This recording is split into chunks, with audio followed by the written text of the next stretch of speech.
I just again want to welcome and thank you guys all for coming today. We're looking forward to hearing your thoughts. A couple of housekeeping items.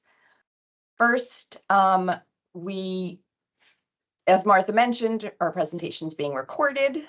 And if you could submit your questions and your comments either through the chat function or by raising your hand, that would be great. What we're going to do is I'm going to go through a slide, and at the end of each slide, then we're going to take questions and comments at that point. If you do ask a question or make a comment, please give your name and affiliation. And I also want to clarify right here at the beginning, just in case there's any confusion, that this meeting is to discuss proposed changes to our programs and our rules. This is not an application workshop. We'll be having those in the fall. And if you guys have questions about applying to Green Acres, and that's why you're here, I would recommend instead just reaching out to our staff. We have a Contact Us tab on our website, and that leads you to the person you should contact for each county for the different types of projects that we have. I also want to make clear that this is the park development stakeholder meeting. This is to discuss park development projects, stewardship projects, and any changes to those. Park development encompasses Jake's Law, which is a temporary pilot program that we have. So comments on that are also welcome. We do have a lot to cover, as I mentioned, so succinct comments are appreciated. Again, we want to hear from everybody. If we do run out of time for some reason, I mean, we do have 2 hours, so I think we're in good shape. But if we do run out of time, just keep in mind that we welcome written comments, and there'll be information at the end about how to submit those. Okay, so we'll start with an overview of the rule process. These are all the different steps. We've already initiated the rulemaking process, and as you can see, the next step is stakeholder engagement. And then we go through all the other steps till we get to the very end, which is rule adoption. Our rules actually expire at the end of 2025, and you think that's a really long way away, but all these steps of the rulemaking process do take quite some time. So it's not a short process. We anticipate, based on mapping out where we are, that the new final rules will actually be published in December 2025. Another couple of notes about our rulemaking process. We are having stakeholder meetings. We had the nonprofit one last week, and as I mentioned, this morning's park development, and this afternoon, if you'd like to join us to listen to more, then we have our acquisition stakeholder meeting. Another comment about our rule structure. So we wanted to note that our rules have been split to reflect the reorganization of our Department of DEP. The Green Acres compliance rules used to be part of our rules in subchapters 25 and 26. Well, and they still are until the new rules are adopted. Those are going to be split out and become a new chapter. The compliance rules have gone through the stakeholder process already. So today we're just focusing on program funding, nothing that's post-funding or post-closing of a project. We also wanted to give you an overview of the goals that are guiding our process. These are the things we're looking at when we're looking at possible changes. Consistency, obviously we need to be consistent with our enabling statutes. That's the most basic thing. We're also looking to reflect how our programs have evolved. It's been quite some time since we've updated our rules, and there has been some evolution in our programs. We want to reflect that.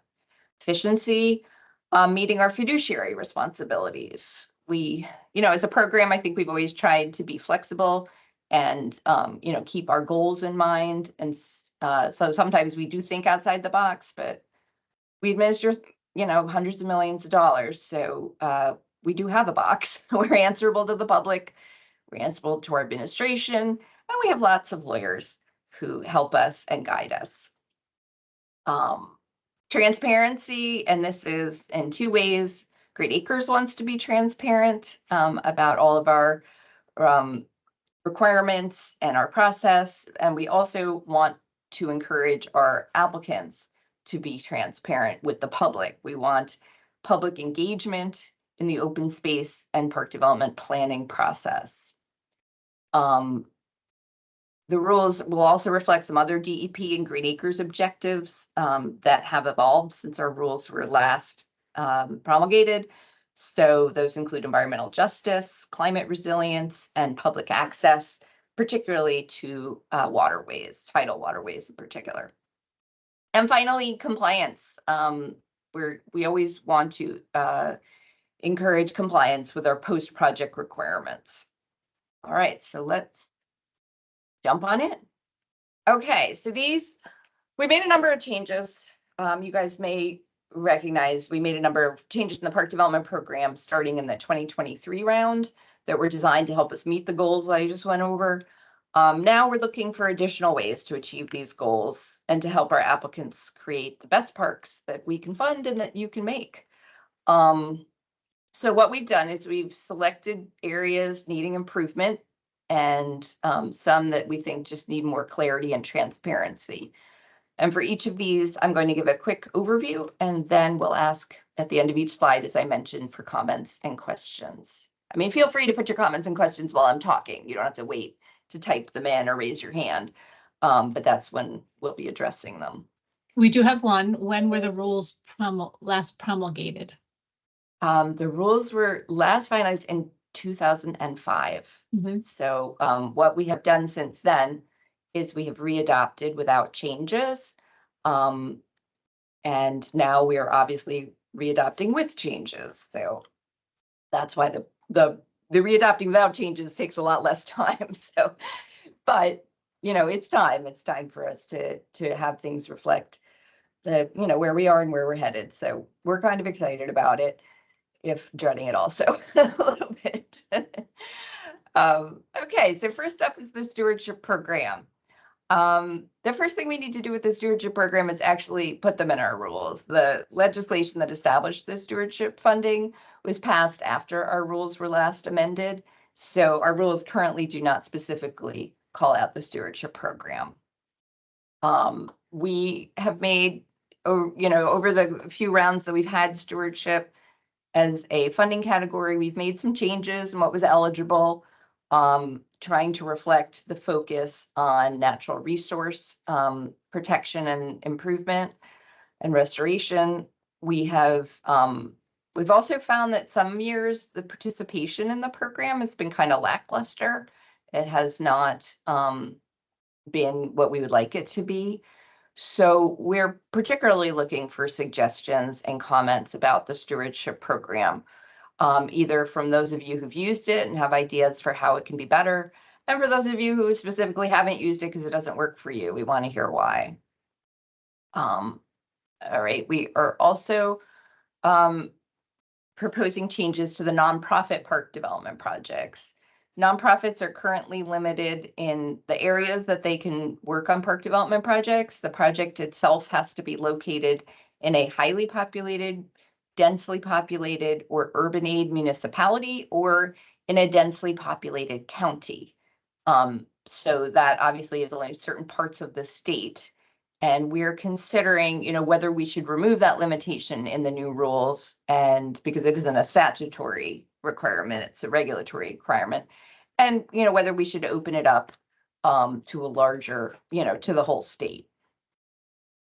Okay, are there comments and questions on the stewardship program or park development projects for nonprofits? No question. Oh, okay. Hand raised. Trying to see who that is. Keisha Lewis. Hi, good morning. I'm sorry. If you could you just repeat for the nonprofit park development projects? Yes, where it's eligible? Yes. Sure.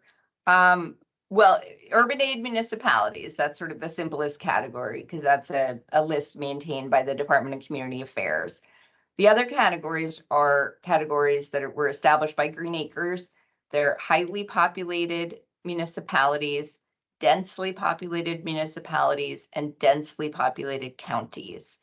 Those are local government units that have either a certain number of total population for the highly populated municipality or a population density figure. limit. And all that information is in our application forms. If you go to our website under forms and applications, if you go to the park development application, it has information on which towns are highly populated, which ones are densely populated, and which ones are urban aid, and also what the densely populated counties are, but those are easy. They're Hudson, Essex, and Union.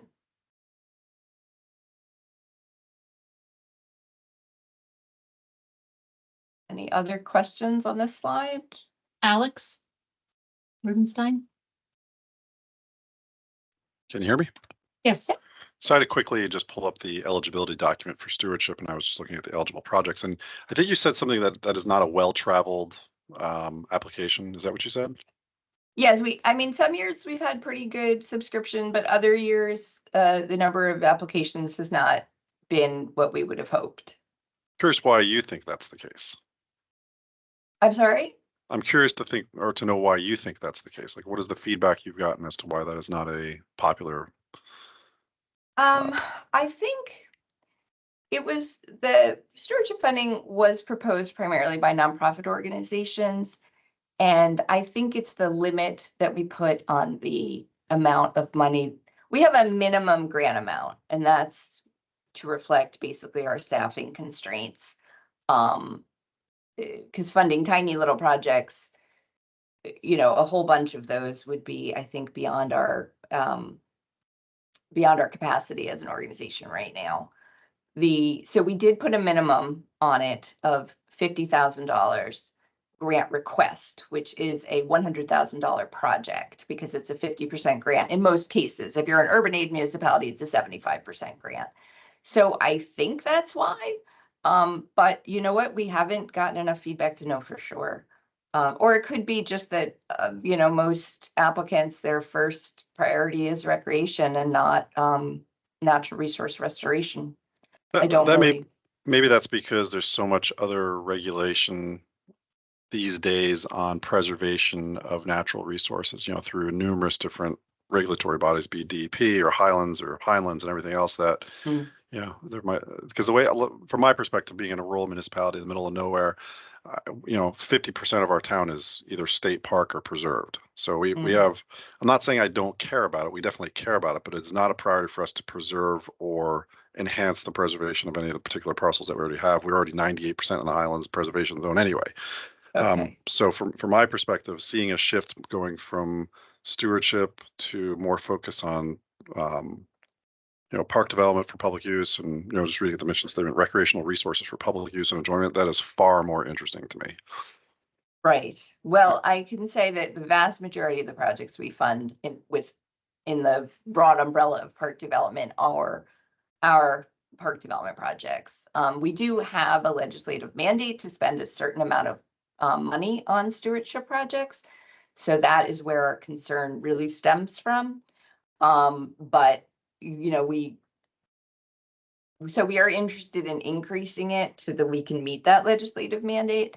But, if the demand's not there, it's not there. But if there's something we can do to encourage that demand, we will. Well, maybe there's other things that could fit into that bucket, so to speak. I don't, maybe I'm spitballing here, and maybe this already applies. But for instance, one of the major problems that we deal with out here is ash trees, and we're dealing. We have a lot of money being spent on removal of ash trees. I don't know if that's considered stewardship or not, but maybe it could be. I think we need more details, but it does sound possible. Tree removal in general is, not something we generally fund in the stewardship program, but tree removal to protect other trees or other species, if it's a natural resource protective measure, then that is something we do fund. Yeah, I think universally, if you talk to any arborist, it's interesting. And I know that sometimes people are shocked by this, but sometimes the removal of trees is in the best interest of the forest, especially ones that are dead or dying and diseased. And they're, in our area, that is a major problem right now. The forests are choked with, dead trees and other things that definitely need to be addressed, and we simply just don't have enough money to do it. Well, I would encourage you to reach out to your the project manager for your area. And you could find that again on the contacts tab on our website. Okay. It's We'll put probably that going in- to be We'll put it in Connor the chat. Milligan is my guess. We'll put right, it in the thank you. chat too. Mm. Linda Glashinsky? Yes, Mr. I'm, Haynes? yes, I'm with the Land Conservancy of New Jersey. It didn't come up on my little chat.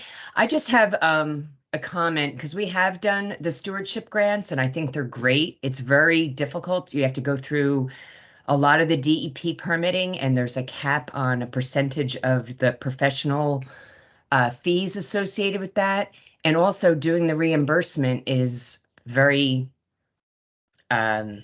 timely for our staff. And I also wanted to see if you could address the bidding process because there's certain companies that like you kind of have to just use because, you know, the good contractor, bad contractor, you can't, you know, and sometimes you ask people to come and they won't even come and bid.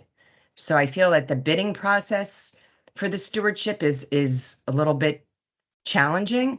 And I also feel that the caps on the permitting associated with that and the reimbursement is also very challenging. Okay. Thank you for those comments because that's helpful. I Yes. will say that we don't actually have a cap on permits themselves, the permit fees. But you're No, right, it's we the do have a cap on professionalism. the consultant charges that are involved with getting those permits. So Which but I is do hear what you're difficult when, saying. because when you're in the Highlands preservation and you need the Highlands permit, you need the, you know what I mean? Yeah. It's a lot. And it's Okay. great. So, Great. thank you. That's helpful. Thank you. Anthony Buki? Hi, Martha, thanks. So I think one of the considerations many of us have when we're thinking about applying for Green Acres grants is the number of active projects that we can have, that limitation, right? So it really comes down to a numbers game, whereas like in speaking for the Park Commission in Mercer County, we're thinking about how can we maximize the amount of Green Acres dollars that we can bring to our communities. And so if there's a limit on the number of active projects we can have, we're gonna prioritize the biggest requests possible, and that tends not to be on the stewardship side.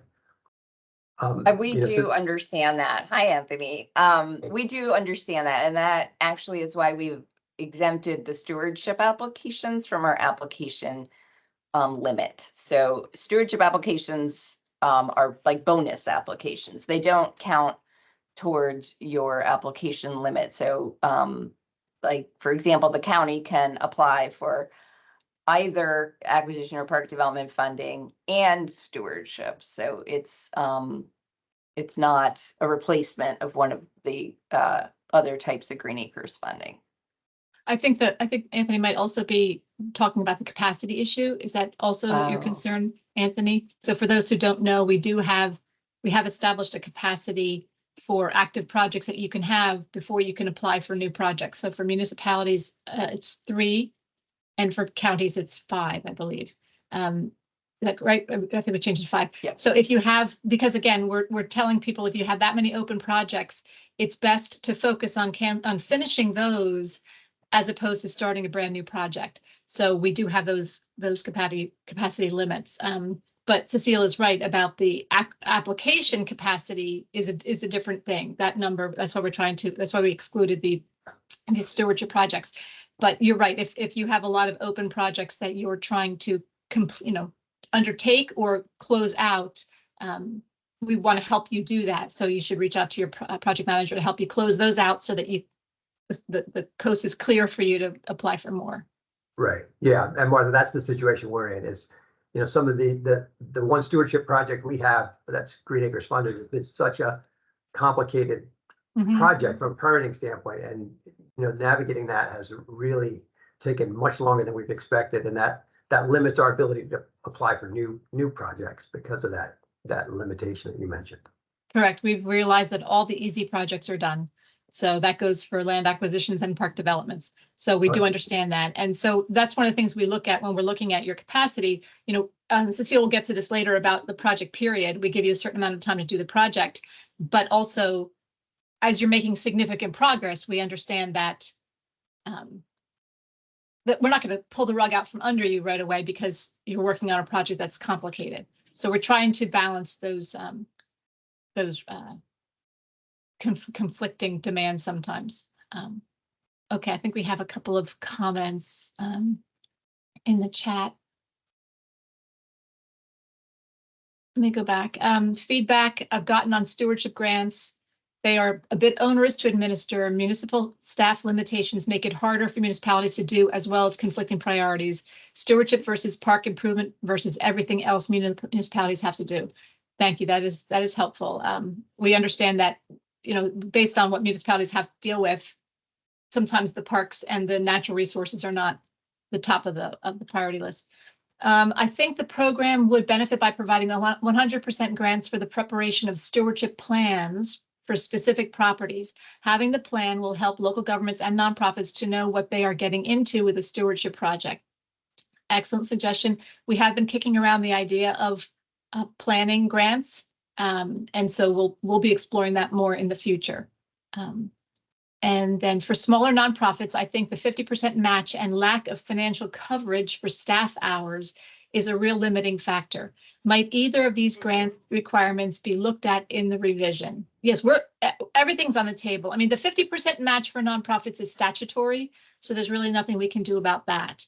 But some of these other issues, we definitely are looking at everything, and we want to hear from you about ways that you think that we can better meet your needs. Some of them we have some flexibility on, and some of them we don't. So the 50% match for nonprofits, unfortunately, that is not something that we have. But the idea, the staff coverage and volunteer hours and those other kinds of things, we'll keep talking about them and thinking about them and see if it's something we can manage or not. And then if we have an open Jake's Law project, would that limit our ability to apply for stewardship funding for a natural resource type project? If your project is if you only have an open Jake's Law project, you have not hit the capacity level, so you're welcome to apply for a stewardship project, if I'm understanding that correctly. Lauren, that was your question. Okay, we have another hand raised. Kristen?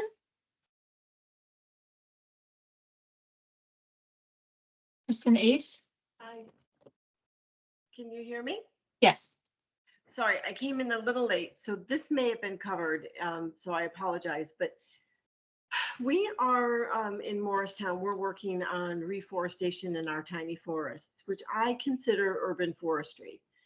But to get, it's a massive project, so you have to do remediation of invasives, and then you have to have a plan, and we're working with an ecologist and an arborist, and thankfully we can, with our ecologist is giving us free advice because this is part of her job. But the issue for us is we need more money to do that, but there aren't those kinds of grants out there for, oh, I hope I did I lose you guys? No, we can still hear you. You're good. I'm hoping to get, like, we went out for the IRA grant, but that went to massive work in municipalities. $3 million we went out for to do all different kinds of remediations. But I would like to get a grant for like $125,000, except what's available out there. The requirements for documentation are so extreme and advanced, and we don't have that kind of ability to give carbon sequestration numbers in the next 5 years. We just don't have that kind of ability. We don't have that kind of software. But I'd still like there to be grants available for tiny reforestation projects, which are, you know, urban. They are all in our little parks, but we are losing our forests. So I'd love some advice on that, or I'd love to see some of that more available for us. It does sound like a good fit for our stewardship program. We do fund forest restoration, anything having to do with forests that is natural resource related. I will say that it sounds like you might be proposing to work at more than one location, and all of our park development programs, including stewardship, has a limit to one location. So one contiguous piece of property. It can be multiple tax lots, but it has to be a contiguous area. Yep, we are absolutely willing to do that. One area at a time. Yep. Well, I would suggest that you reach out to for the park development contact for Burlington County, which is Vincenzo Ferriola. And he can put his email in the chat. Thank you, Vincenzo. And he can give you more information. Perfect. Thank you so much. You're welcome. I'd also suggest, I mean, looking around the DEP website and with the forestry folks, and also reaching out to perhaps some universities to see if they have people who could be of assistance to you, maybe even, you know, grad students and things who might be able to lend a hand with your the carbon sequestration numbers that you're needing, things like that. I mean, I would say that looking into academia could help you find someone who can, you know, might be able to help you. Okay, thank you. Thank you so much. No problem. Okay. And I did put the contact list into the chat for you to find your the person who would best be able to answer your questions for wherever your projects might be. Okay, I'll keep going. Okay. Oh, there's, All right. Oh, another. well, Linda put, there's a TPL and TN, the nature, okay, Trust for Public Land and the Nature Conservancy carbon tool. Oh, I'm not sure I know what that is. So Linda, if you could put that into the chat and with a little, maybe a little sentence about what that tool is, that would be very helpful. Thank you. nice. Okay. Okay, so the next group of items we're going to talk about are project eligibility considerations. So these are things that can make a project eligible or ineligible. The first of these is what we call the 20-year refunding rule. So our current rules say that we cannot refund a facility that we funded before until 20 years have passed. There is a exception for wear and tear not due to, quote, abuse, neglect, or vandalism, which we've interpreted as being facilities that are located in densely populated areas that really see a tremendous amount of use. So I guess for this one, we are looking at, you know, should we adjust this? Should we, and if so, how? Because we know that there are certain facilities that really aren't meant to last for 20 years. So it's not just a question of how long a facility will last. We're also looking at spreading the funding around to, you know, we want to spread our park development funding around geographically, but also in terms of the types of facilities, and funding the same facility in the same town, you know, is less appealing than funding something else, a different facility in the same town, or that facility in a different town. So, you know, those are a couple of the reasons that we're behind this 20-year refunding rule, but we also want to reflect reality and, you know, help out towns that really need it, that, you know, these facilities just aren't going to last those 20 years and they need Green Acres help to replace them. So comments on that are welcome. Also, tree clearing. We, you know, in concert with the department and the administration's focus on climate resilience, we have tightened up our tree clearing questions and our examination of park development projects with tree clearing in mind. So we've asked for a lot of really detailed information, which is slightly onerous, but really kind of on purpose, because you know, we understand that tree clearing can be completely necessary in some circumstances, but we really want to minimize the number of trees that our projects remove. Our rules identify as ineligible, quote, any development that will significantly impair the land's natural resources. And so what we're looking at is, should we include more specific language in the rules regarding tree clearing in particular? Okay, can I get comments and questions about the 20-year refunding rule or tree clearing? Or both? Right now, there's nothing. No one's raised their hand. Oh, we have a Keisha. Hi, I just want to get clarification just to make sure that I'm understanding this correctly. Sure. for this 20-year refunding rule. So what you're basically saying is if you give a grant for park development, you're not going to issue that municipality or possibly issue that municipality another grant for another 20 years. Is that correct? No, it's just for the Okay. exact same facility. So for example, if we refinish the basketball courts in a town, and then 10 years later, they come back and say, our basketball courts need refurbishing. Please give us money. We'll say, well, we gave you money for that 10 years ago. So that's the issue. It's not anything in the town. We are happy to fund multiple facilities in the same town year after year if the projects keep closing. It's more, you know, we paid for that already. What else can we pay for instead? Like, where else can we put that money?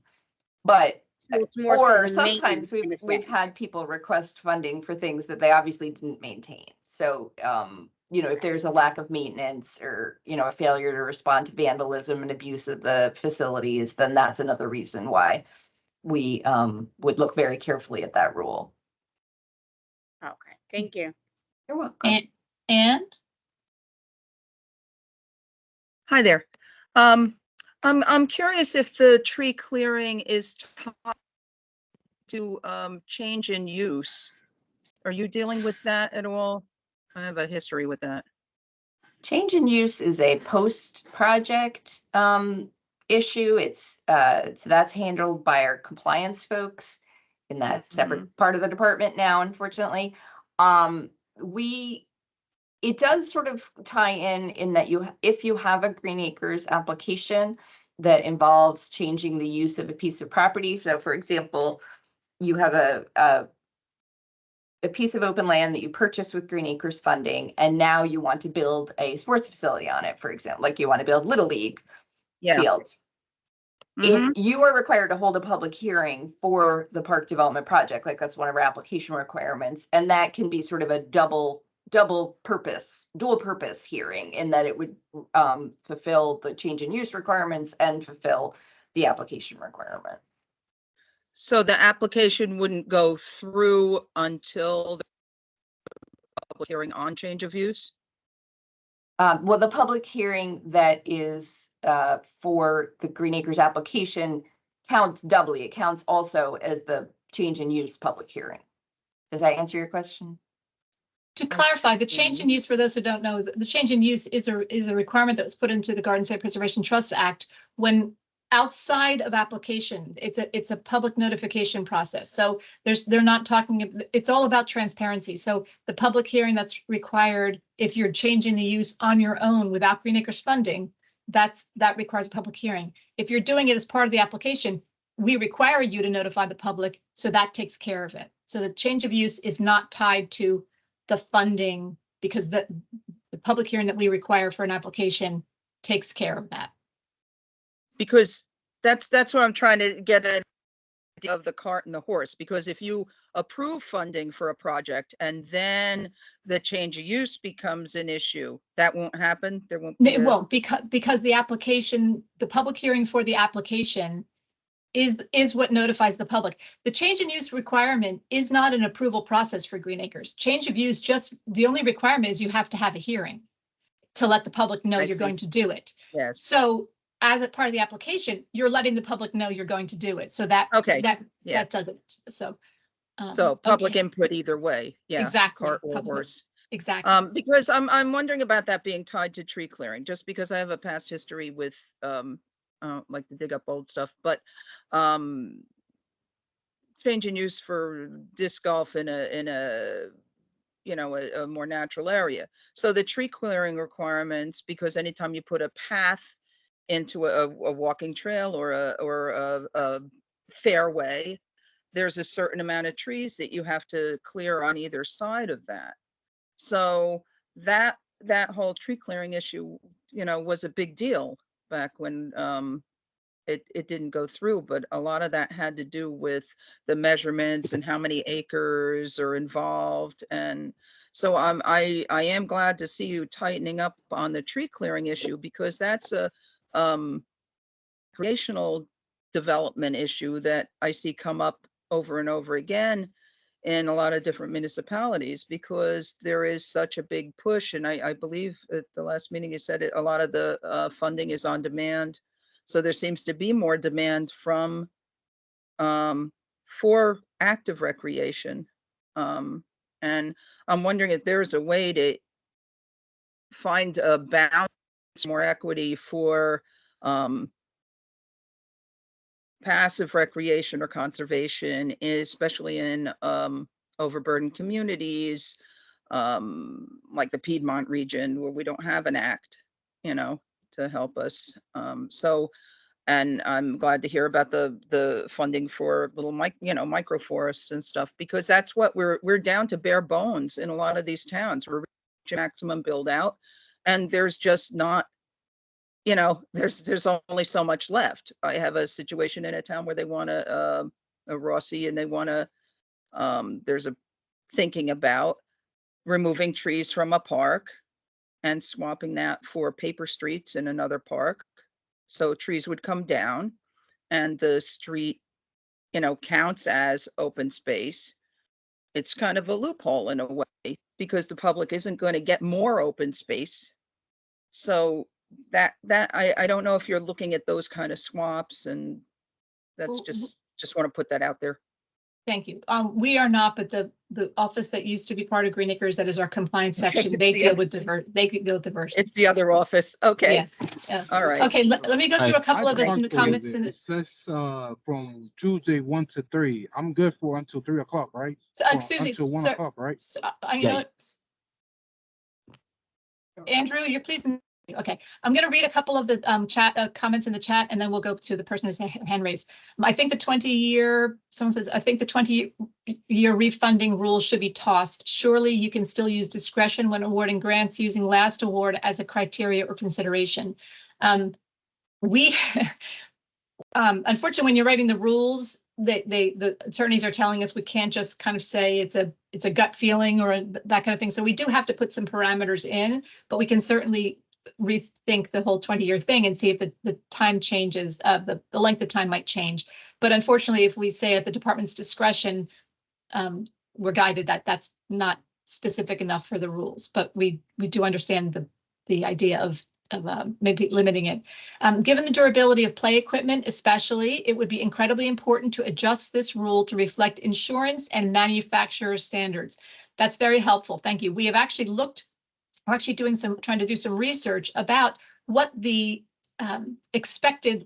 life expectancy is of certain facilities. And sometimes that is tied to the manufacturer's warranty or insurance coverage, to see if that would be a good cutoff, because someone has determined already that those are good, a set amount of years that you could expect a facility to last. So we do appreciate that.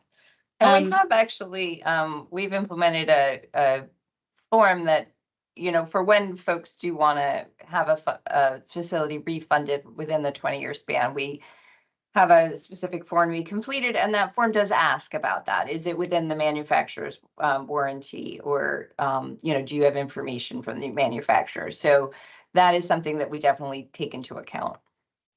Okay. On tree removal, is there a policy on ratio of trees to be removed versus remaining? Is there a ratio to replace trees, 2 for 1 removed, ? How to deal with dead or dying trees? The dead or dying trees, yeah, the dead or dying trees are not really part of the, we understand dead and dying are not where we're looking at. We're looking at the ones where you're sort of selectively clearing for whatever reason. And we had some situations this past year where proposals were made to take out a number of healthy trees. And when we went back and talked to the applicants, they were actually able to shift their plan. That's why it comes in with the conceptual site plan, but they could shift it a bit, and they were able to save a lot of trees. So, and it's not necessarily ratio or even number. We had an applicant who came in, and they were removing 10 trees. Doesn't sound like a lot, but they were the only 10 trees in this urban park. So the impact was going to be huge. So I guess this kind of goes against what I just said before about discretion. In terms of tree clearing, we look to minimize as much as possible. We don't have a set ratio in that regard. Sometimes it's because, again, if 10 trees in a forest might not matter, but 10 trees in an urban park could make a difference. We But do again, ask about that. We ask about how many trees are on the Mhm. site in general. So that is something that we do look at in the process of examining each application. Perhaps there should be language in the tree clearing that allows for invasive trees or infested trees to be cleared. Yeah, and that is something, I think we could make that more explicit in our information gathering is whether they are invasive or not. We have payment for tree arborist services to evaluate trees that are proposed to be removed. Question, I believe, is that eligible for tree arborist service to evaluate the trees? We generally don't reimburse for professional services in regards to getting ready to submit an application. And we do encourage our local government applicants to ask their environmental commission representatives, or if they have one, their shade tree commission representatives. And so there is sort of a lower cost option if you have one of those committees in your town. I'll do one more and then I'll go to the person with the hand raised and then come back. Are you considering the need for a tree survey for the entire park in which a project is being proposed? List species, size of tree, etc. This may be good, but some might say an expense that applicants cannot afford. That's exactly correct. We do ask for information. We're trying to have a balance of what we're asking for versus just to make sure that's what we need in terms of the park that we're funding. And we do ask for species and size of trees. The diameter, for the tree clearing form has a limit on the diameter breast height that we're even asking about, because we're looking obviously to save the healthiest, most mature trees. So, okay, now we'll go to Rich. Thank you very much for your patience. No problem. Can you hear me? Yes. Yes. Okay, great. I came on the Thursday's meeting and I asked a question and they said that would be more appropriate for this morning. So here I am. My question has to do with places that use Green Acres funding for artificial turf fields. I know it's a big political issue in a lot of places, and we don't have to get into all the politics of it. I know that the governor has suggested in a couple situations that he recognizes the problems with artificial turf. It seems to me whatever one's feelings are on artificial turf, it's appropriate to use these funds, the Green Acre funds, which are meant to increase the amount of green space, with green being more than just a color of dye put on some leafed carpet. So I guess what I'm asking is, I guess the last time that the rules were modified, this may not have been such an issue. So I'm asking, is there a chance that the new rules will be more specific? The other thing, let me just add, is my understanding, and it could be wrong, is that a high percentage of artificial turf fields in the state have been done with at least some Green Acres funding, if not quite a bit. So I'm asking if that's something that you are considering, and if so, what would be involved in making a change? Could public response impact that, etc.? I don't mean to make a speech. I'm happy to sit back and listen to what you guys have to say. Well, thank you for for your comments. Artificial turf has been a topic that we have been wrestling with for years. It's not a new topic to us. You're right in that the last time we did the rules, it was not a hot topic, but that was many years ago. In terms of, the number of artificial turf fields that use Green Acres money, we don't have a figure for that, but I would imagine it would be quite a few because they are so expensive. And a lot of towns do rely on our funding for pricier infrastructure improvements for recreation.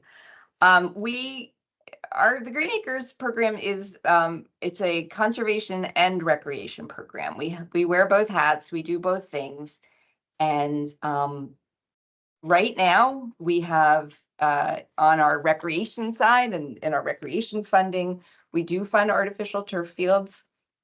We have a part of the department called the Division of Science and Research that has all the scientists that we do not have here at Green Acres. And they are, they're extremely sharp scientific minds that review any available literature about topics such as this. And we have asked them to look at the artificial turf issue from a number of angles, which they have done for us. And all their memos, by the way, are available on the website. And if somebody could put that link up in the chat, that would be appreciated. We're going to talk a little bit later more about controversial facilities, but I will say that that is something that we definitely are aware of. It's something that we look at periodically. Ultimately, there's nothing that has come up in the research that would cause us as a state to say we're not funding these.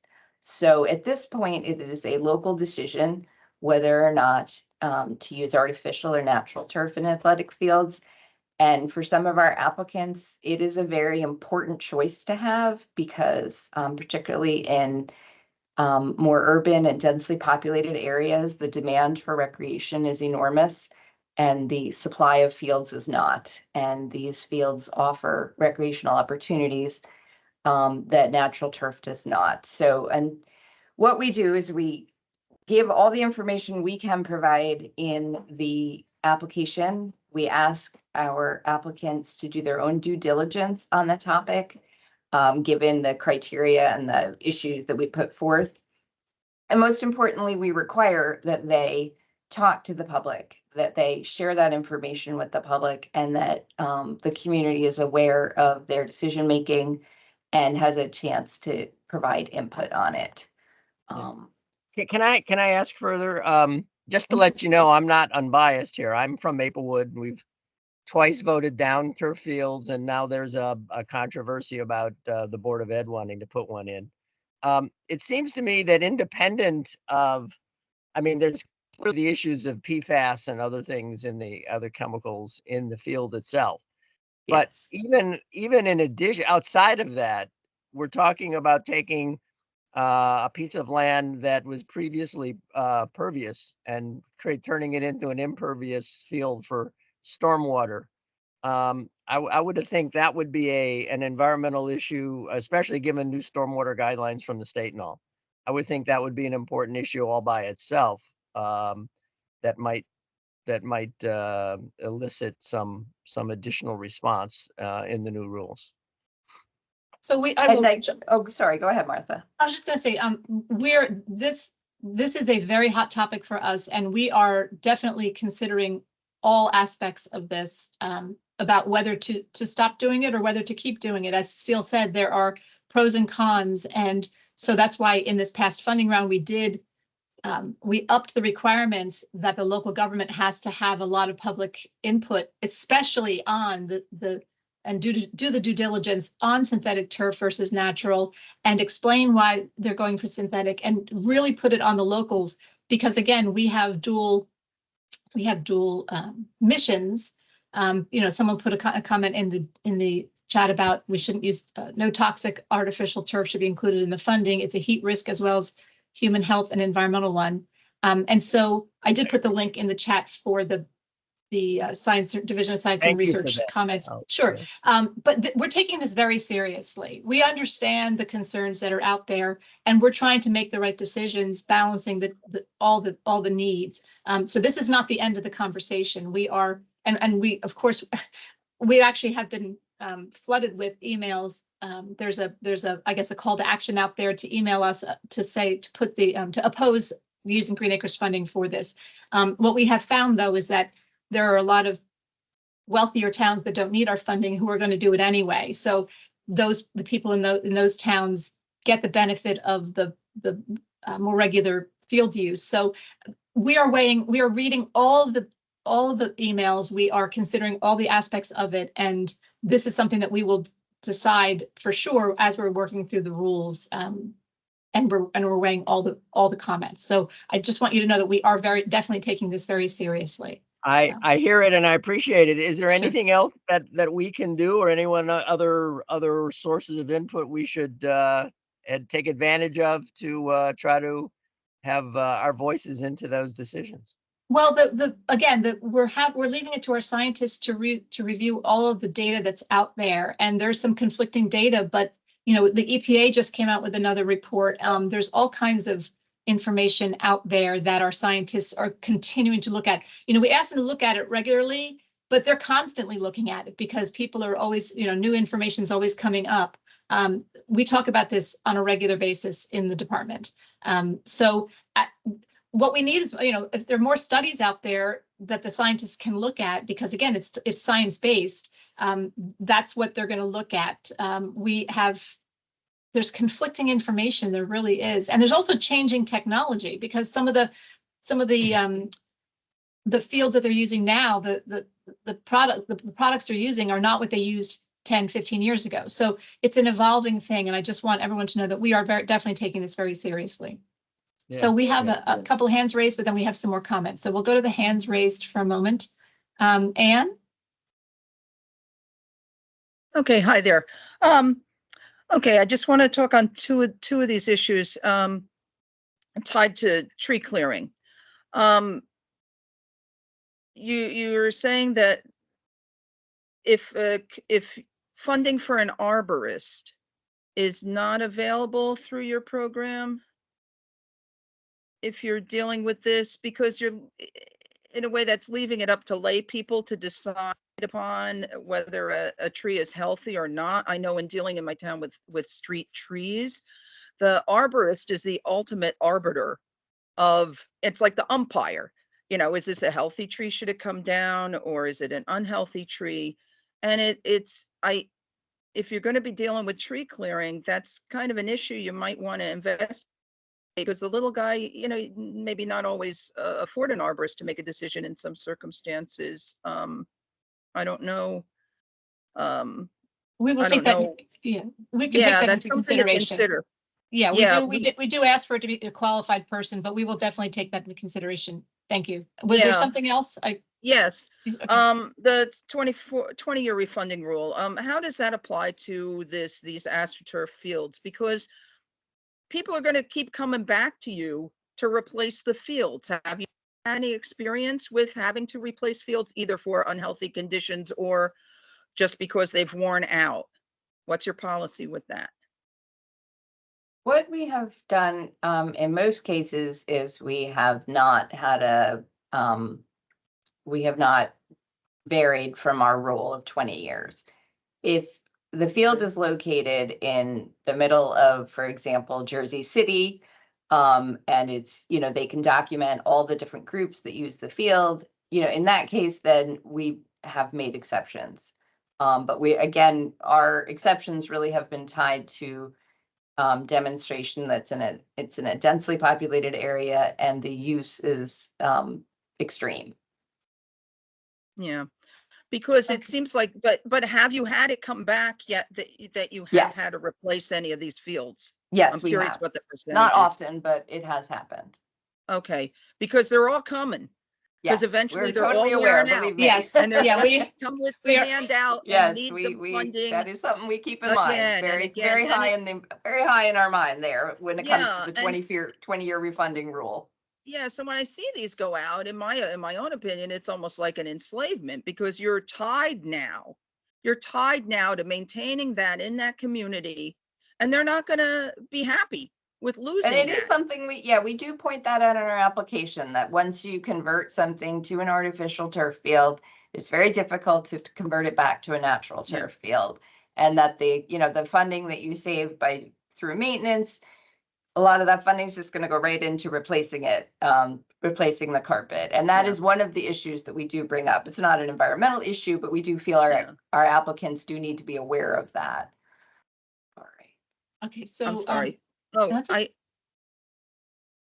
think we need to move on, Anne. We can. Okay.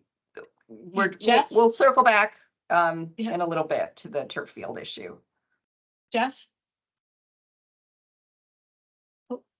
Thank you. My name is Jeff Graydon. I've been involved with synthetic surfaces since our first research in 1992.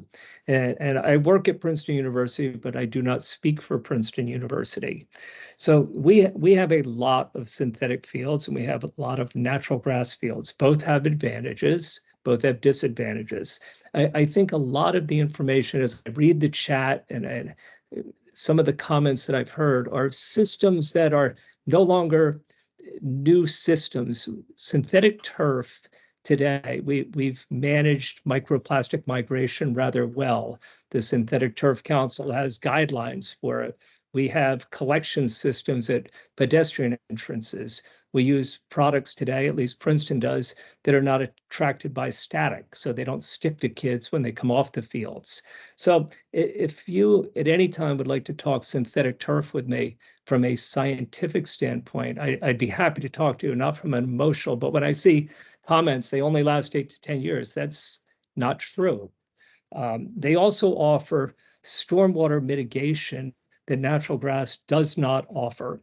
We do 100% of 100-year storm water collection underneath the fields, and a typical acre inch is a round number, 27,000 gallons. That water is not rushing down through the creeks, eroding things. It's being collected and recharged directly into groundwater. And yes, we are testing for it. We're not finding, it's an outside lab doing the testing. We're not finding anything reportable in these tests. So folks, if you'd like to talk to me, you can reach me at Princeton University. I'd be happy to talk to you about synthetic turf and some of the advantages and disadvantages. Thank you. Thank you very much. If you could put your contact information in the chat, that would be great. Thank you. I'm going to go back and read a couple of the comments. Someone asked if the compliance office could have a meeting like this so questions that have been coming up can be answered. Actually, they did. They not that they can't still answer your questions, but because our rules were together, they expire at the same time. So they actually were ahead of us. And last year they held a series of stakeholder meetings just like this one to solicit public input on their rules. But you can always provide, their rules haven't even been proposed yet. So when they are, there's also public comment period, but you could also send your comments to them. I'm trying to think of who to have them go to. Let me think about whose address we should put in the chat so you can send your compliance questions to them. And I'll put that in there. There are a number, I'm just going to read through some of these comments about the synthetic turf fields because I want to respect everyone who put the comments in, but I think we need to move on a little bit. No toxic, okay, we actually have that. It may be cheaper up front, but the health costs down the line will be significant for our synthetic turf fields. Are you considering making any changes regarding the use of Green Acres funding for indoor recreation facilities? I understand that currently indoor recreation facilities are discouraged, but may be okay if change of use hearing is conducted. So for the Green Acres funding, our statutory requirement is for outdoor recreation and conservation. There's some flexibility when you're building a structure that's in support of the outdoor recreation, but we cannot fund wholly indoor recreational facilities. It's just not, the statute was specific about it being outdoor recreation. But again, there are some, in terms of change of use, if you're building a structure that is in support of, there can be some auxiliary use inside, internal use, maybe a meeting room or something, but the vast majority of it has to be in support of outdoor recreation. Artificial turf and poured in place play surfaces are made from fossil fuels. Artificial turf and poured in place play surfaces shed microplastics into the air, soil, and water. These surfaces should not be funded with Green Acres funding. Appreciate that. How about the microplastics generated by the rubber pellets, especially within a flood zone or close to a natural waterway? Again, these are issues that the Science and Research Division, if you read through their documents, I think they've addressed some of those. It's critical that the NJDEP consider the climate change implications of artificial turf. Absolutely. It not only forms heat islands, it also gives off gases and CO2 and methane that exacerbate climate change and destroy a natural carbon sequestration system. Again, these are all things we are absolutely taking into consideration. Artificial turf has a 10-year life expectancy. Again, I think that there's some questions about how it's maintained and how that it impacts the life expectancy, but we certainly understand that that's it's limited. It has a less, only 8 to 10 years. These funds should instead be used to encourage municipalities to invest in state-of-the-art design and maintenance of natural grass fields. Local municipalities do not have the expertise needed to study these issues and come to the conclusion that the detriment that these artificial turf fields bring far outweigh the incremental playing time that they offer. So you're saying that the funds should be used to encourage them to invest in maintenance of natural turf fields. I'm not sure how our funding could fund their studies of that benefit, but we do ask them to do their due diligence about whether the natural turf fields could service the recreational needs that they have. And I'm just going to jump in here and say that we received, a handful of applications this past round, the 2023 round, for artificial turf fields, and with all of our requirements around due diligence and public engagement. And we did have some applicant towns who did a great job. So it is possible. And we had some that did not, and yes, and we had some that did not, and we did not fund them. And we did not fund them. If they did not do the due diligence that we required of them to do with the public, we did not fund them. So just a compromise, only fund artificial turf for locations with pre-existing impervious surfaces, no funding for tree clearing or loss of grass pervious surface areas. That is an interesting idea. We will think about that. Okay, I think that's all the comments we have right now. If you want to move on, Cecile. Okay, so these are some additional project eligibility considerations. The first one regards changes in project scope. We have at times people apply for one thing and then they want to make changes to the project scope after the project has been approved. So we generally look at these and try to evaluate whether it's a major scope change or a minor scope change. Extreme examples of that are a minor scope change would be 3 benches instead of 2 benches. An extreme example of a major scope change was, we said we were going to do a marina and we really just want to do a playground. So things that, for those ones that are less extreme than that, things that we look at are, does the change what their ranking would have been, because we have a competitive program and it's unfair for us to give additional points to an applicant to put a facility in and then have them do a bait and switch type situation later and change it up. We also look at whether, there were a number of different things promised and this is one small thing that's being removed, or did they have supplemental funding that fell through that they were counting on to do it? If this is something that's going to be noticeable to the public that this particular facility was removed from the project scope. Also, if they're proposing adding a facility, is it because let's say that the original scope was it left them with extra money, or they're anticipating having extra money. So is that change potentially controversial? And we'll talk about, controversial facilities in a second.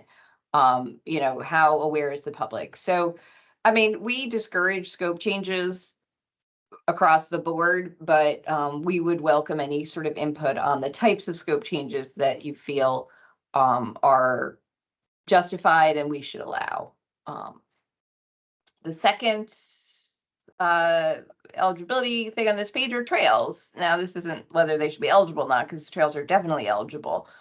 But we have had a development since our last rules in that the SCORP, the State Conservation and Open Space Recreation Plan, State Comprehensive Open Space and Recreation Plan, did a number of, we just had an update to the SCORP and called Outside Together. I don't know, some of you probably participated in it. There were a number of public surveys and focus groups involved in that process. And they identified as the #1 most requested park amenity is trails. We have always funded trails, but we're looking to see what can we do to encourage trail projects because they, we don't get that many applications for trail projects, and we'd like to see more so that we can try to help meet that rather overwhelming demand for trails in New Jersey. And then last but definitely not least on the eligibility issues are controversial facilities.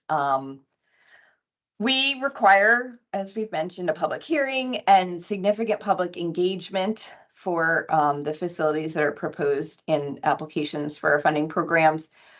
But we do still have situations where a applicant will submit for certain facilities and then it gets funded and then ultimately they have to withdraw because of public protest. We want to avoid this. Most importantly, because we want communities to get the facilities that they want. And also because when we award funding to a project like that, there's another project that didn't get funded. And we want to avoid that situation. So we're open to suggestions on how to encourage communities to consider potential public opposition to a planned facility prior to submitting the application. I think in some cases, no one listening, of course, in some cases, communities have just tried to slip it in, and that's in part the reason why we're having additional requirements for public engagement. So any other thoughts or suggestions on that are welcome. And I just want to clarify that we are not saying that communities should not do these types of improvements. I had the list here: artificial turf, dog parks, skate parks, pickleball courts. These are all valid recreational facilities, and there may very well be a large demand for them. And it just might take some more planning. You might want to think about location in particular for things like dog parks and skate parks and pickleball, things that are noisy. And, so that's one thing to think about, and how to also to mitigate, can you put up sound barriers? Can you put up privacy plantings, anything that, so trying to work with your community to meet community needs while at the same time taking steps to not tank a project from public opposition after it's been funded. Okay, we have some comments. So I'll read the comments we haven't read yet. Only half in jest, I propose requiring all artificial fields to be painted red or orange so that no one thinks they are anything other than plastic. Someone else said, I'd recommend that artificial turf for the area which has stormwater drainage issues. You could fund trail plans to help with trail development. A little pre-planning helps with development. Again, we appreciate that, and so we'll think about that. We are thinking about doing funding recreation and conservation planning documents because we do know that, thinking about all these things in advance, where things should be, how it's going to be funded, who'll maintain it, all those things in advance is very helpful. That's why we require open space and recreation planning for some of our acquisition projects. But we are looking at other ways that we might be able to help you with your planning needs. Why is pickleball considered controversial? Is it the noise? Yes. We've had lots of people, definitely it's the noise. Any particular game might not bother anybody, but neighbors complain about I can't do the sound like Cecile can, but complain about yeah, it's constant all day. And a lot of towns, because of the demand, are extending the hours and putting in lights. And if you live anywhere near there, you hear that all day long. So we get calls from people saying, don't fund these, I have to move, or I have to keep my windows closed, or those things. So again, people love it. Sometimes some people don't love it. So we've had people who have asked us not to fund these things as well. So we're sort of in the middle, and that's why we always, and now are requiring even more so, require public engagement well in advance of the application so that everyone's aware. Okay, now we have a hand raised. Richard Dodds. Hi, can you hear me? Yes. Yep. Okay, great. Just a couple comments on trails. The engineering, if a trail needs engineering of any kind, the engineering can exceed the cost of the trail itself quickly. And a little confusing because you really fund a percentage of a percentage, which I always thought was an odd thing to do. So is there a way to be, first, maybe provide a little bit, if you're going to require some engineering on these trails, is there a way to fund a little bit more and also come up with a straight percentage, not a percentage of a percentage? And I got one more after that, but go ahead. Well, our percentage of the percentage, I mean, that's true. It's it's a percentage of total project costs is construction costs is eligible. And then you look at the eligible project costs and divide it by the funding percentage, which is different for different entities. So it would be difficult to come up with one. And I do understand that that process can be a little, since it's multiple steps, it can be confusing. But we do, for clarity, please always reach out to your project managers. They are, our project managers are just fantastic and they are always available and they always want to answer your questions. So for the confusion, but I do hear you about the trails. And I think we have the same issue with stewardship in that the cost of the actual construction or the installation is less than it is in most types of park development projects. So having a 13% limit on design and engineering, 13% of those installation costs may be too low. So that is something we can definitely look at.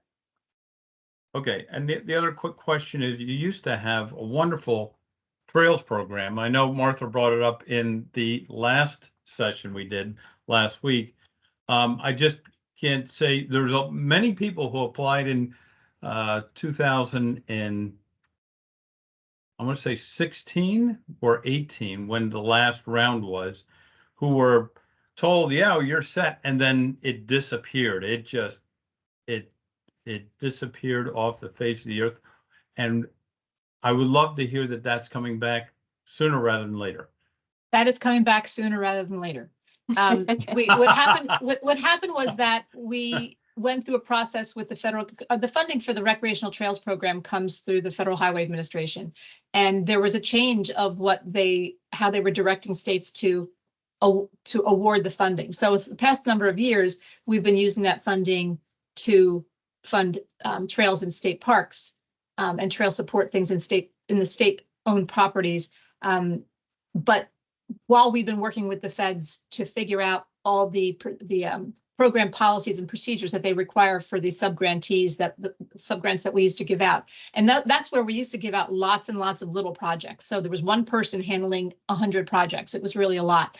So we have a fantastic trails coordinator, Mackenzie Piggott, who may or may not be on the chat. I'm not sure, but she's working diligently to finalize the grant procedures in concert with the feds to make sure that when we reintroduce this, everything that we do is going to be acceptable by them. Because again, we're the ones who get audited.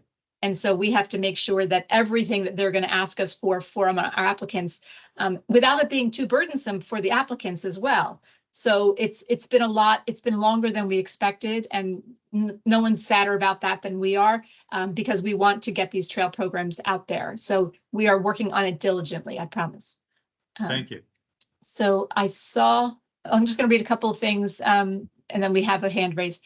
I would disagree that, I think this is talking about pickleball. I would disagree that it should not be funded simply due to noise complaints. Agencies that apply to install pickleball courts should be judged on the location and plan they have to mitigate the noise. This should be evaluated case by case, not a blanket policy. That's exactly what we're doing. We are, and that's what we want to hear. People, there's a great demand for pickleball. We are funding it, but again, working with the public in advance to understand the impact to the neighbors and to the greater community. I mean, we have a lot of NIMBY things about what they don't want in their own backyards. And we don't approve or deny projects because what the neighbors say. We tell the neighbors and everyone else, talk to the governing body, because they're the ones who are making the ultimate decision to apply or not apply. So that's why we're sort of forcing those conversations now, because some towns are better than others in engaging their public. We no longer allow the public hearing that happens right before the application is submitted to be the public engagement.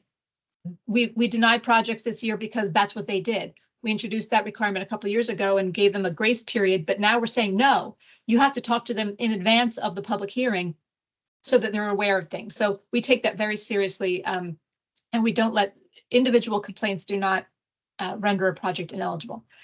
If the pickleball was converted from an existing tennis court, it should be funded. No, yeah, that's what's happening a lot.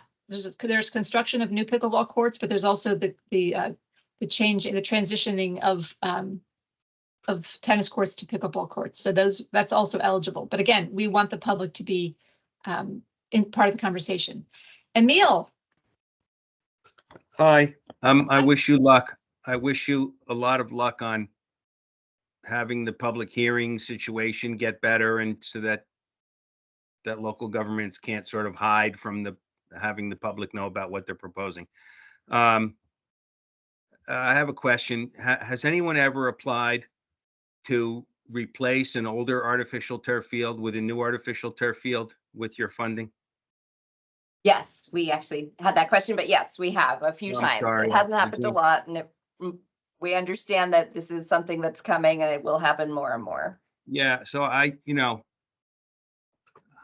think that should really, I think even when someone asks to fund a new artificial turf field, it should be stipulated that you're never going to fund replacement, and you should stop funding replacements because they don't last long. They're an incredible expense, and we all know that they have a short life, and we know all the other drawbacks. And I think if local governments knew that they were on the hook for when it needs to be replaced, that would stop a lot of the applications for artificial turf fields, because they're really a very short-lived, in my opinion, a very short-lived waste of money. So that's just the suggestion, is to somehow convince people that they're going to be throwing money down a hole, and that the public shouldn't keep funding that. Green Acres people shouldn't keep funding that. Thank you. That's just my comment.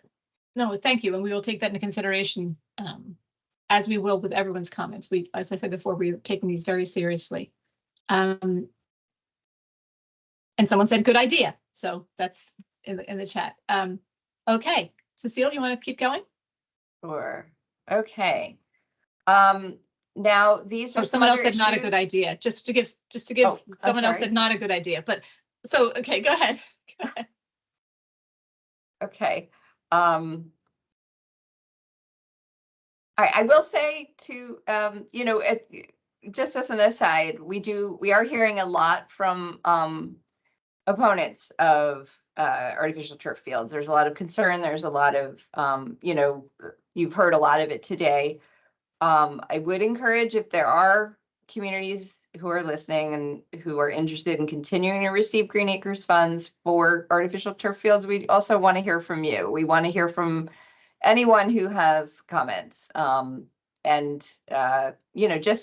want to have the full idea of what the demand is. I mean, we have some thoughts because obviously we receive applications, we administer projects, but we want to, this is kind of a critical time for us getting feedback on this issue. So we encourage everyone with any opinions on the subject to weigh in. We also, I don't mean to make it sound like we're only interested in that side, we're interested in all sides.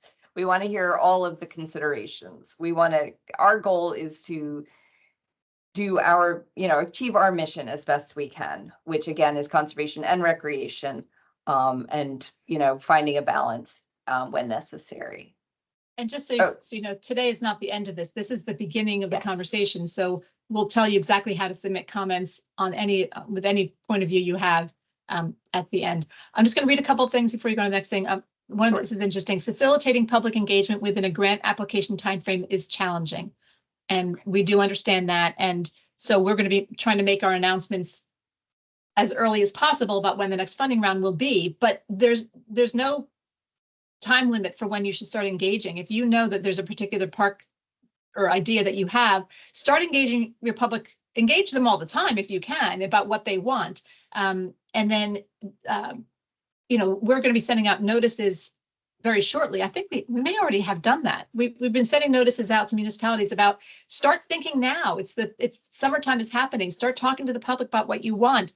So it's not tied to an application funding round. It's just talk to them about what they want. And then as you hone in on what what their needs are, then you can start talking about those particular parks and what they might want in those parks. So it can be an ongoing thing, but we certainly understand that if once you hear about the Green Acres funding, you might start thinking about it then.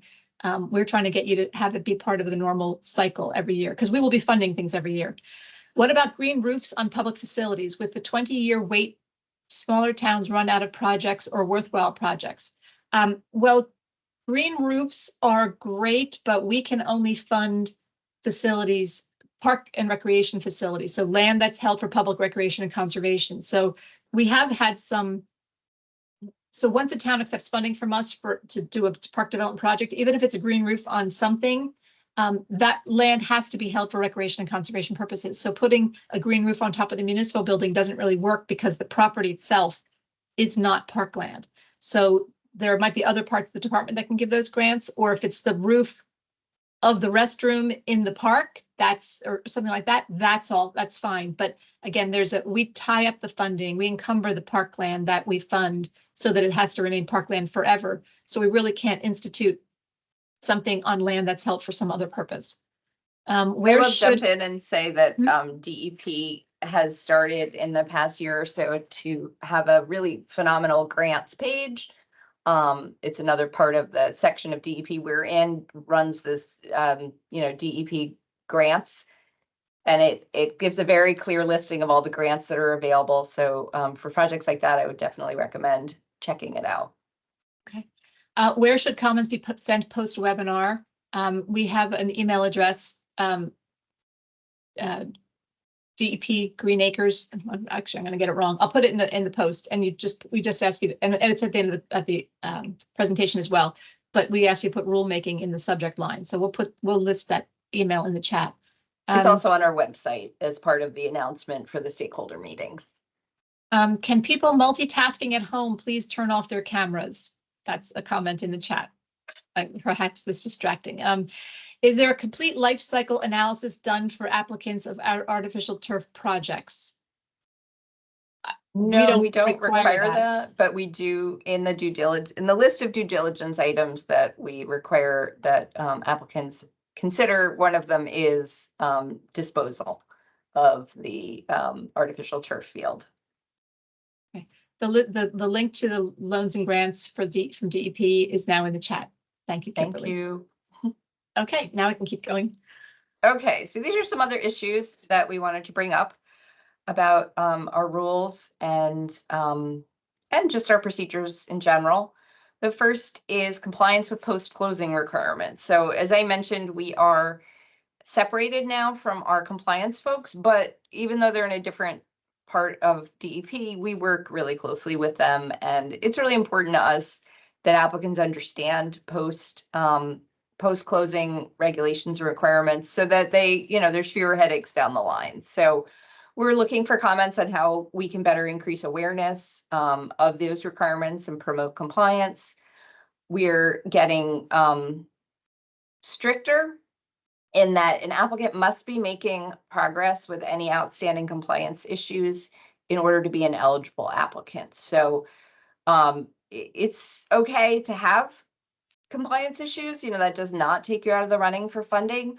It's you have to be making significant progress. It has to be moving forward. We do, unfortunately, at times have applicants that have outstanding issues that are kind of, I think, ignoring them and hoping they'll just go away. And in cases like that, we don't fund those applicants. We're also considering, this is in the rules, but it's not explicitly stated. So we're considering making more explicit in the rules that eligible applicants can't take on a project on behalf of an ineligible applicant that is not making progress with outstanding compliance issues. That's sort of, we're trying to avoid that kind of runaround situation. Project periods. So currently our project period is 2 years from the date of the project agreement. And we are looking at that because while some projects do get done in that time period, quite a few do not. And we're trying to tighten up on our project period because we want projects to get done quicker. So we're willing to be more realistic about the project period, but we don't want it to get so long that it, it doesn't have an incentive to do the project quickly. So our questions are, should the project period be extended beyond 2 years? One thing we're looking at is maybe keeping it at 2 years with them and having 2 6-month extensions maximum that can be requested before an unspent balance is canceled. The reason we're so keen on spending older money is because it is somewhat of a sore topic with about our program. We have some large balances, and we've taken steps in recent years to reduce those and to cancel funds that aren't being used. But moving forward, we are, in addition to doing that, we want to just make sure that all of our projects are moving forward nicely and that our funds get spent so that we aren't open to criticism for that. And, which not only does it makes our program look inefficient, but it also makes it harder to argue that we need additional funds. So it's in everyone's best interest to have these monies get spent, and the project period is one part of that. And the other question is, should the project period be different? Should it be different for different types of projects? So for example, acquisition projects versus development projects, or different types of acquisition projects. We're looking at, what project period makes the most sense. And we would love questions and comments on that. Okay, we have a couple of comments. If we had a long-term planning staff to plan for the future, that would be different, but most jurisdictions don't have this capacity.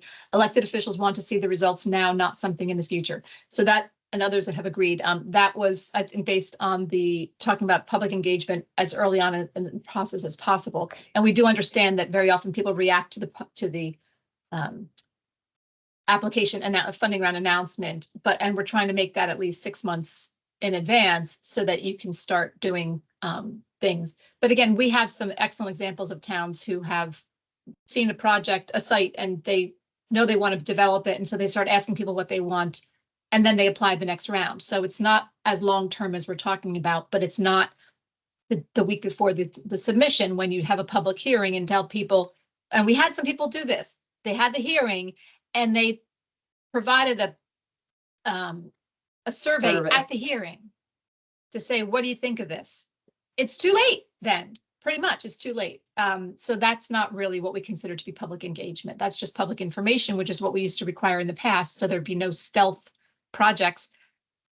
But projects are better when you've engaged the public. But we certainly understand that we're not talking long-term plans. But we are, again, I said before, we're thinking about doing planning grants as well. And towns do and counties do their own open space and recreation plans. So sometimes the recreation component of that planning process is helpful. Oh, the comments are coming in right and left. Okay. Extension paperwork usually takes both parties a lot of time. Could you consider a 1-year extension? Plus, in the world of stewardship, 6 months is a very short time period. That very good points. And the 2 6-month extensions are just ideas because maybe you just need a little bit more time, but having it be maybe 1 year and then it's done. The problem is we suffer from our own flexibility because we see you're making progress. And so we just give you a little more time, and it can turn into 5, 6, 7 years easily. Because as I said before, the easy projects are done. I actually like that we need to get things done in a timely manner. That way the municipality must focus on it and not push it off. Yes, that's, as Cecile said before, if we leave it too open-ended and give a 5-year project period, it's going to be later. It's going to be later. So we need it to be something that pushes. And we're also talking about giving interim deadlines, because if you don't meet the interim deadlines, you're never going to make the final deadline. So you could get warnings throughout the course of a project if you're not meeting those interim deadlines. Park development and stewardship projects that require DEP wetlands FHA permits can easily take 3+ years to get through design, permitting, and construction. Adding a requirement to apply for an extension just adds to the administrative burden for grant recipients. That's a good point. Permitting does take extra time. As part of the application process, we ask you also to think about all the permits that you might need and identify them. You don't have to get them before you apply, but we certainly want you to be aware of that. So yes, we know that the permitting projects can take longer, and that could be the justification for an extension. But to say anything that needs a permit gets 5 years because we expect it to take a long time, these are the things that we're thinking about. So these comments are very helpful. 2 6-month extensions strike me as reasonable.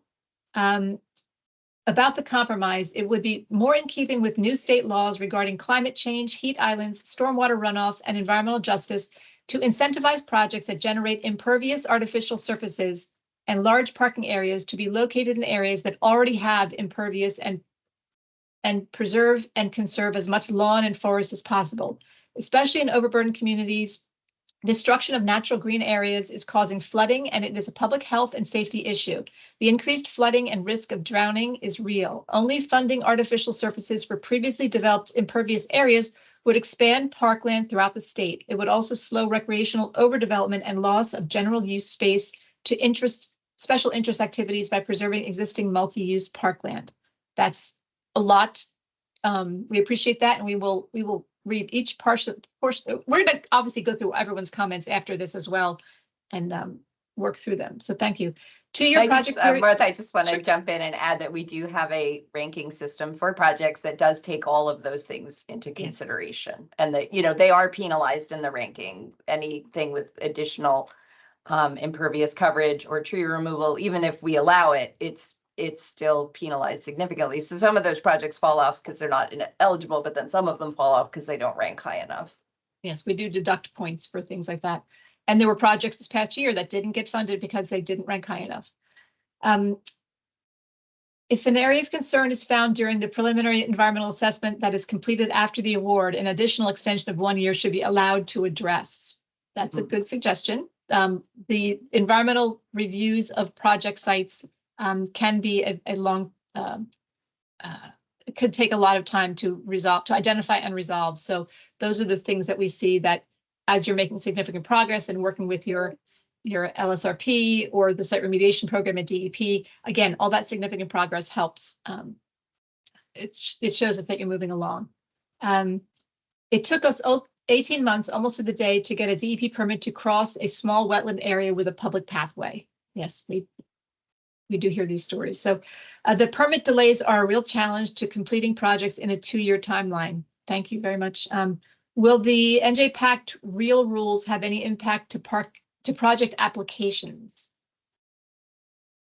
Well, as Cecile mentioned, our priority system that we kind of tweak that every year to deal with new and emerging issues. We took into consideration a lot of the climate change, a lot of these other issues that come up in other department regulations and things that the department is pushing, the priorities the department has. We put those into our priority system, and we add or subtract points based on how well you are meeting the department's goals as well. So all of those things are reflected in our priority system. And I think we're caught up. Cecile, if you want to keep going. Sure. Okay. Oh, speaking of environmental review and areas of concern, this is sort of a bookmark. We just want you guys to know that we understand that the environmental review process and resolution of areas of concern is a significant cause of delay, or can be. Some of it, unfortunately, is inevitable. We are part of DEP, and we have to take the steps necessary to protect public safety, and environmental concerns need to be addressed. And we also have to ensure consistency with other departmental regulations. The thing we are doing right now, though, is we are working on identifying the aspects of that process, the environmental review and areas of concern process for green acres that cause unnecessary delays. We recognize that some of our process has been, it has involved areas that perhaps are above and beyond what is necessary for a green acres project, and we are working to identify those areas and address them. And we are looking for feedback on which areas do you feel are really above and beyond what should be necessary for a Green Acres project. And suggestions, you know, we always look for comments, but suggestions for all these things are really welcome, because some of these things we understand are issues. We don't always have the solutions. So sometimes it's, you know, having something from a local perspective can really help when it comes to fixing an issue. A hand raised, Emil? Okay.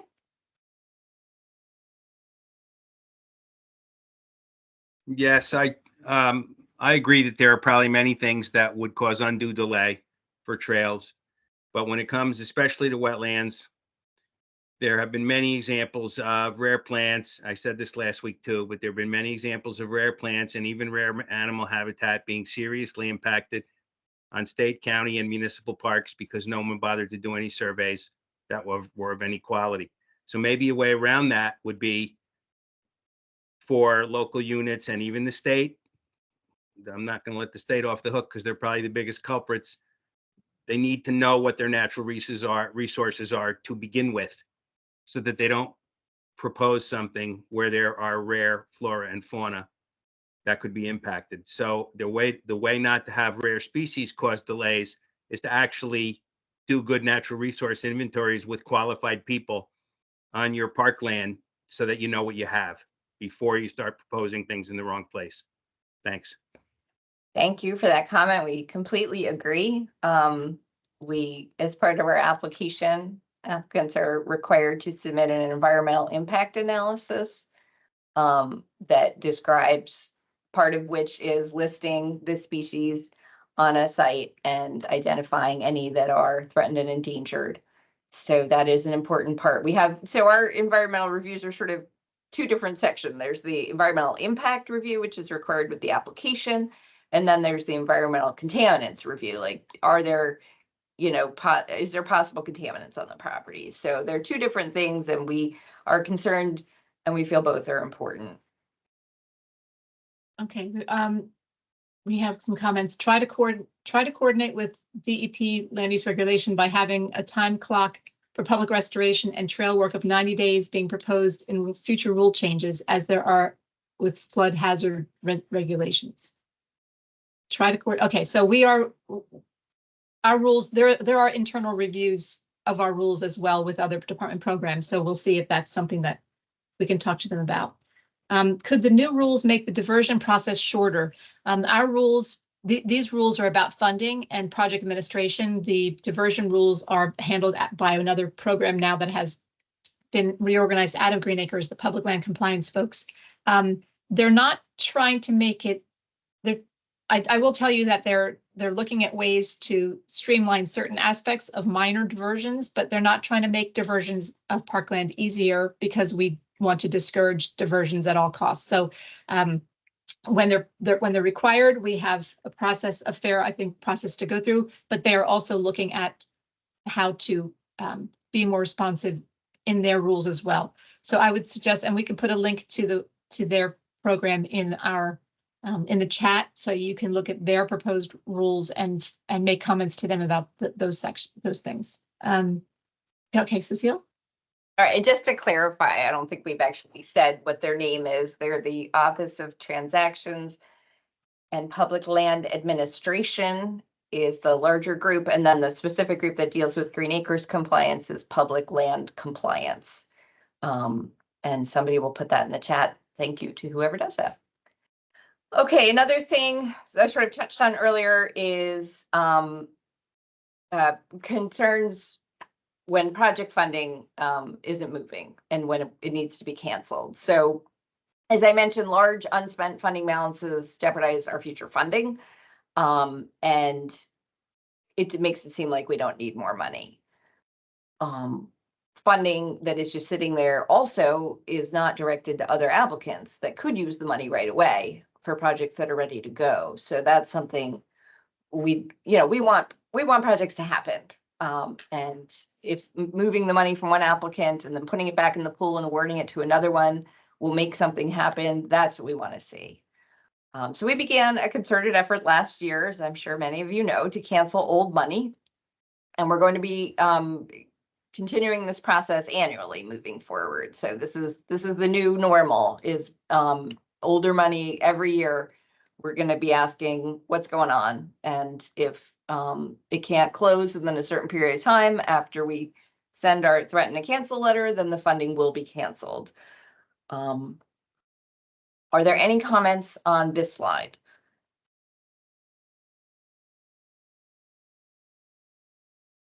So we have a couple comments. For land stewardship projects, it seems that the current application is a poor fit geared to park developments. There is a group of practitioners called the Stewardship Roundtable. Sounds like Knights of the Round Table. I like that. Stewardship Roundtable. It might be a good idea to present to them and get their feedback. That's great. If you could tell us who they are, what group of practitioners that is, that would be helpful. Contact information, anything yes. like that. Regarding cancellation of older money, we have gotten warnings about losing the older funds in our park development grant, but many of the old funds are simply the 20% holdbacks imposed by Green Acres for projects that are already complete. Sometimes obtaining an RAO, that's a remedial action outcome, on a property can be a very lengthy process that is in the hands of the LSRP. Please take this into consideration before canceling funds. We absolutely do. And again, that's one of the things that Cecile is talking about, how to address the areas of concern, and also how we consider a project, when we consider it to be completed, for the capacity questions, those kinds of things. So we do try to release the funding, like you said, the 80%, we do release the funding until that last bit gets resolved.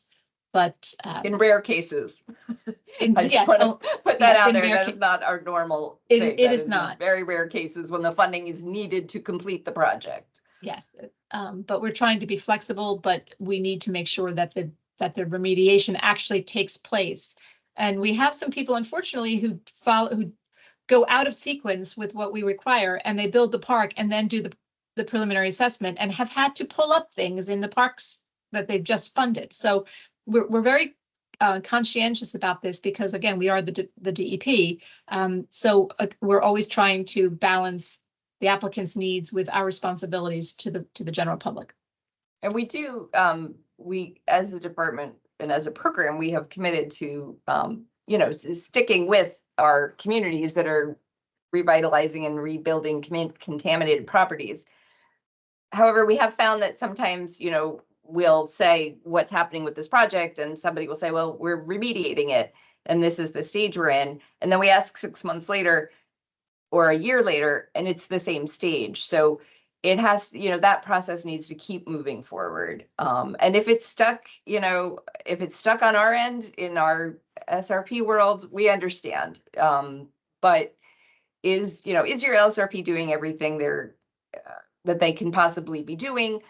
Has the applicant authorized the LSRP to do things, or sign the contract with the LSRP? So there's lots of parts to keeping that remediation process moving forward, and we just want to see progress where it's possible. Okay, want to keep going? I think we have 15 minutes left. Okay, well, we're doing great then. So Okay. those, so all those topics I just brought up are ones that we've seen as things that we felt were hot topics. But your comments and suggestions on the rules are not limited to those. So, and also, you don't have to tell us everything today, but is there anything that you think could be, that we could do to further streamline or improve our processes? Are there any amendments to the rules that you think we should consider that we haven't talked about so far today that you want to bring up? We have a question. Will this entire webinar be available? Yes, we are going to post this PowerPoint, and we're also going to post this recording, hopefully by tomorrow. We'll do our best to do it by tomorrow. For those who might be interested, people are referencing meetings that happened last week. Last week, we had one that was focused more on issues that really the nonprofit organizations, they're more geared towards them, but anybody could have attended, and we had general questions. So that recording is already up. So we're going to put this morning's recording up, and also we have another session this afternoon that deals with acquisition issues, and that as well will be posted on our website hopefully by tomorrow. It just requires the tech people to do what they need to do. But yes, we will definitely do that. And now we have information about the Stewardship Roundtable in the chat. Thank you. So we will first reach out to, okay, because Mike Van Cleef is saying that he doesn't, I guess, doesn't want us to suddenly reach out to this person who doesn't know that we might. So we'll reach out to him first. Okay. We have a hand raised. Richard Dodds. Hi.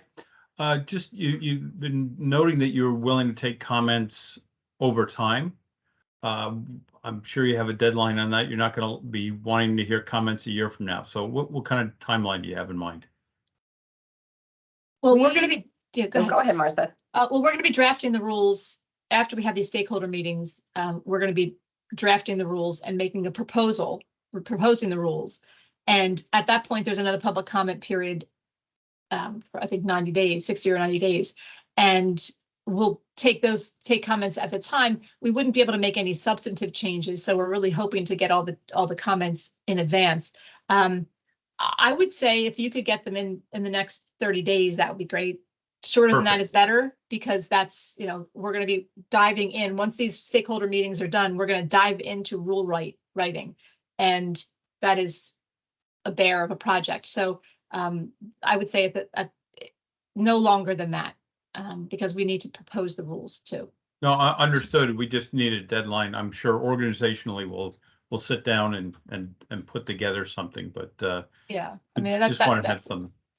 Yeah, I mean, we didn't talk about that, so Cecile might be saying, no, 2 weeks. I don't know, but no, I agree. I think that's 30 days. I think 30 days would be, but preferably earlier, but definitely 30 days would be fine. Yeah. Great, thank you.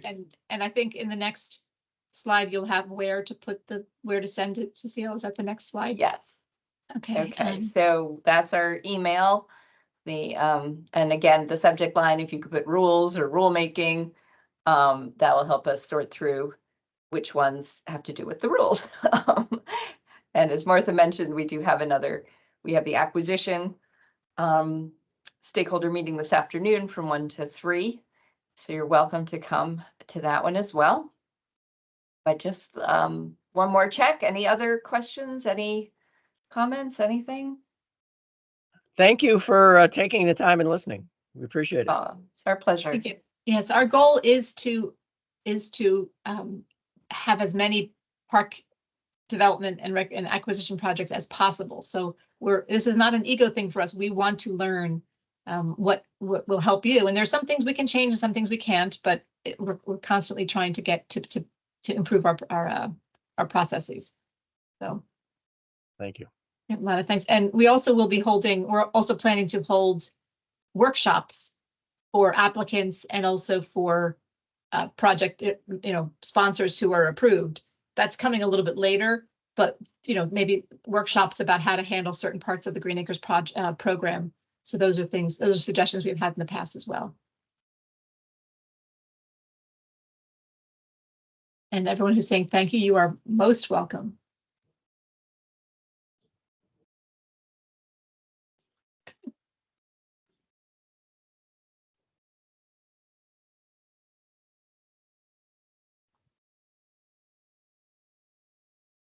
All right. Well, thank you guys very much for coming. We've really appreciate your feedback. And again, please be in touch, and submit your comments. If you want to take a look at the rules and, rewrite them in the way that you think they should be, feel free. They're on our website. And, just thank you for your participation in this process. Mm-hmm.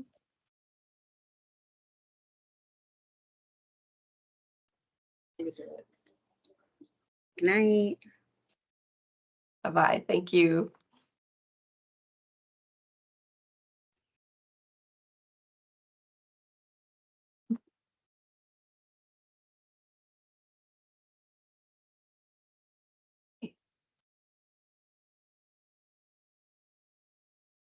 Martha, did you stop recording?